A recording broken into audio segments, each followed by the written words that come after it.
So as houseplant enthusiasts, we know that our plants are not always in bloom, so you better get your plants more for the foliage than for their flowers. However, it's always nice to see when plants are flowering, and I thought I would do a little segment about what's blooming this month. Because even though it's January in the middle of winter, I'm always surprised to see beautiful blooms on my flowers, so I'm going to show you what's blooming.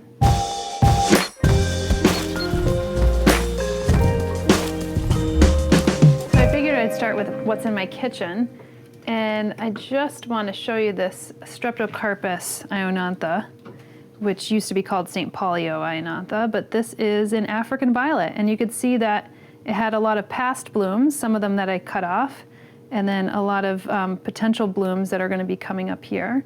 And you see one that is fully bloomed and kind of waning in its hours. So that's the first one that I see. The second that I see is actually right here. If I can pull this out. Now this is an Anthurium that I got, and I really loved it because you could see these giant bracts, and they've started to go a little bit green because it's the winter months and the bracts act a little bit more like leaves because they're getting prepared for winter and they have to take in more chlorophyll, but typically the bracts are bright red. And you can see that this one is here, and you see a little inflorescence kind of coming up right here too.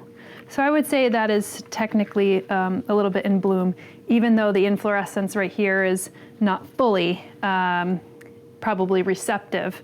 But I got this Anthurium because it reminded me of my chicken's comb, Kippy. So this is one of those ones that has a bit sentimental value for me. And one of the plants that I feel like is always in bloom is my Euphorbia millii. And again, just like the Anthurium that has those kind of bracts, you could see that this one has bracts as well. So you think that this is the bloom, but this right here is actually the bloom in the middle. And these yellow, or in this case, red bracts for this one, are what draws the insect in to pollinate it.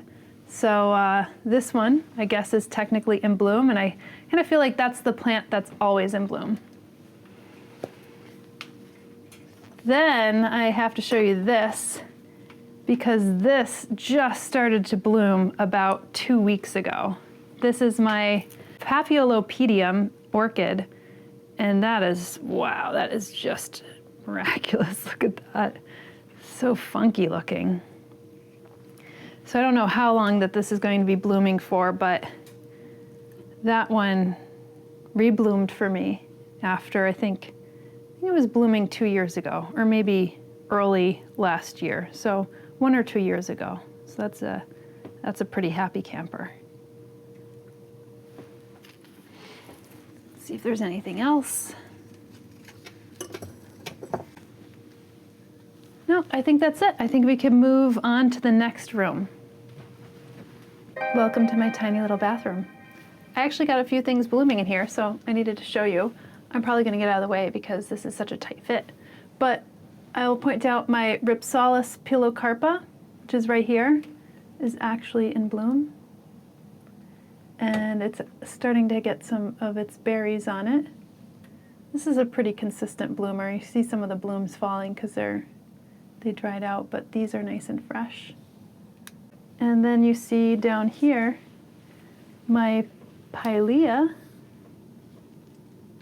is actually also in bloom, which is super cool to see because my other ones aren't blooming. This one actually happens to be in bloom. And then this is a little bit of a past bloom, but this Begonia cultivar has just one little kind of tiny bloom on it still. You can see the rest have kind of dried off and died off. So this is a Kleinia petraea, and this is commonly sold as Senecio jacobensii, and I love these. I love these for the blooms that the Kleinias get. This one's not as spectacular as, say, like a Kleinia fulgens, but it gets this nice orange tentacle-like bloom. And I have to tell you, it smells very acrid. It smells like a really, like a cross between dirty socks and a dandelion. So it's definitely not the most pleasant smell. So if I was just a month earlier, this Curio would have been in bloom, and you could see it's already gone to seed. But these have a smell of like cloves and cinnamon. It's like so much nicer than the way that a Kleinia actually smells. But still, I really like these blooms even though they don't have the most pleasant smell. All right, next one is hard to miss. It's just right over here. And I was so excited to see this Kalanchoe in bloom. So if I just show you some of the dangling bell-shaped flowers right here. And this is a Kalanchoe that I actually picked up as a rescue plant. So I made a number of cuts, and this is actually from one of these little plantlets from another plant, these little plantlets. These are just clones of the mother plant that have fallen off. This one seeded itself in my adenium, which also has beautiful blooms, but it's in dormancy now. And this came out of my adenium, and it just started to bloom, I would say about 2 weeks ago, and they're just so precious. Now, the next one that I noticed in bloom, I'll pick up. It's just about to bloom. This is my Gasteria rawlinsonii. Now, these are the types of Gasterias that actually grow on cliff faces and rock ledges, and so they kind of like hang and dangle. So they're a bit more daredevil-like. And Gasteria blooms are kind of neat because they'll shoot this long inflorescence out.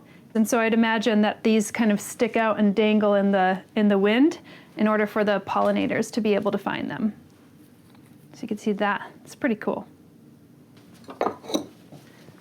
The other one I'll just make mention of is my Schlumbergera, because this is not technically in bloom anymore. It's past bloom, so you can see that it's just holding on to one of its old blooms here. But this is fun because on Instagram I posted this, and it like literally reminded me of 1980s hot pink lipstick. And a number of people said, I remember having that, or I really look good in that color. But this is a really fun plant. This is a Schlumbergera truncata Thanksgiving cactus. But it actually bloomed a little bit closer to Christmas, and you could see that there's just one latent bud right here that will probably end up blooming in, I would say, a week or two. Before I leave this room, because there's not much else blooming, I did want to highlight this one because this had just bloomed. This is the Fenestraria, or baby's toes, and you could see that it had these like really like white aster flowers that were very pretty, but they didn't bloom for that long of a time. But it was the first time I actually saw this bloom, so I was pretty excited for it. Okay, on to the next room. All right, so when I looked here the other day, this wasn't in bloom, but Aeschynanthus is a plant that I feel like is almost always in blooming, 75% in bloom. So some of these are just starting, and then they'll start to get red blooms here. It's all in different phases of this. So, but the one I wanted to show you is right over here. So those are the plants that are blooming in January in my home. And if you see some plants blooming in your house, let me know in the comments below. If you're enjoying this channel, then there are more ways to help it grow while growing your love for plants. Become a sustaining member of the channel for the price of a cup of coffee every month. Additionally, you can access the 125 Houseplant Care spreadsheet with Houseplant Care Tracker, or enroll in the Houseplant Masterclass, which is a month-long audiovisual course on houseplant care and cultivation.